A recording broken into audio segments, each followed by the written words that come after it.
आते हैं कि ये कहा गया कि बीजेपी की हार में आपकी बहुत बड़ी भूमिका रही और बीजेपी जिन मुद्दों को छू रही थी, खास करके जो बांग्लादेशी घुसपैठ का जो मुद्दा था, क्या सिर्फ बीजेपी की हार सिर्फ ऐसे मुद्दों की वजह से हुई कि वो पूरे राज्य में जो है वो बांग्लादेशी घुसपैठ के मुद्दे को एक बड़ा मुद्दा बना दी और जो ग्रामीण जो छोटे छोटे मुद्दे थे उसको गौन कर दिया गया?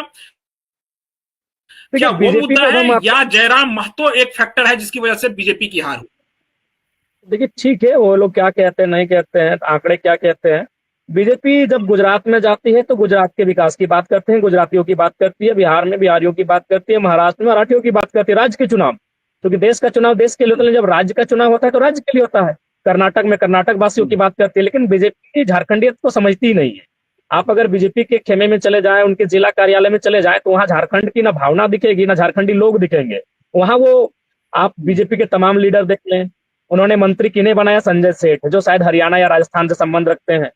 वो जब भी बीजेपी को इस राज्य में मौका मिलता है वो बोरो प्लेयर्स को उतारते हैं, उनके सहारे चुनाव जीतते हैं और उनको तवज्जो देते हैं। झारखंड की जो जनमानस है वो इसीलिए उनको दरकिनार करती है। बीजेपी झारखंड के मुद्दों पे कभी खुल के बात नहीं करती है। जैसे जब वो गुजरात मॉडल की बात करती है, गुजरात में जाके, बंबई में जाके बंबई, महाराष्ट्र की में जाके महाराष्ट्र की बात करती है। जब झारखंड है तो झारखंड के में विस्थापन की बात करे, झारखंड में कोयला कानून की बात करे, झारखंड में उद्योग कानून की बात करे, झारखंड में जो स्थानीय नीति है उसकी बात करे। तो जब झारखंड में आते हैं, झारखंड में सरना धर्म कोड आदिवासियों की मांग है उस पर बात करें, आज कुर्मी समुदाय जो उस आदिवासियों के बाद एक बड़ी आबादी है उनके डिमांड्स पे बात करें, तो जो झारखंड के इश्यूज हैं उन पे बीजेपी कभी बात ही नहीं करती है। बीजेपी उन विषय को दरकिनार करती है और अक्सर देखिएगा उत्तर प्रदेश, बिहार और गुजरात से बोरो जो प्लेयर्स होते हैं, लीडर्स होते हैं, उनको झारखंड में स्थापित करती है। तो अगर झारखंडी मान के चलिए उनका कब तक उनके सहारे झारखंड में अपना भविष्य देखेगी। तो पहले अगर बीजेपी झारखंड में पता करना चाहती है तो उनमें झारखंडी तो भावना होनी चाहिए, झारखंड के लोगों के साथ उनका कनेक्टिविटी होना चाहिए, जुड़ा होना चाहिए।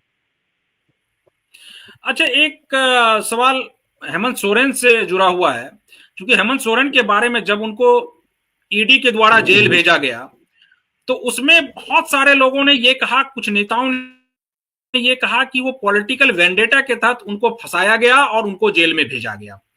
आप क्या मानते हैं कि वो उनके ऊपर जो कार्रवाई हुई वो सही कार्रवाई थी या पॉलिटिकल वेंडेटा के तहत वो कार्रवाई थी? कार्रवाई तो पॉलिटिकल ही रही, मान के चलिए। ऐसा नहीं, अगर बाय द वे अगर मुख्यमंत्री दोषी हैं या फिर उनसे कोई ऐसा हुआ था त्रुटि भूल, तो अगर आप उन पे कार्रवाई के पक्ष में हैं, तो क्या पार्टी में भी दूध के धूले तो नहीं है?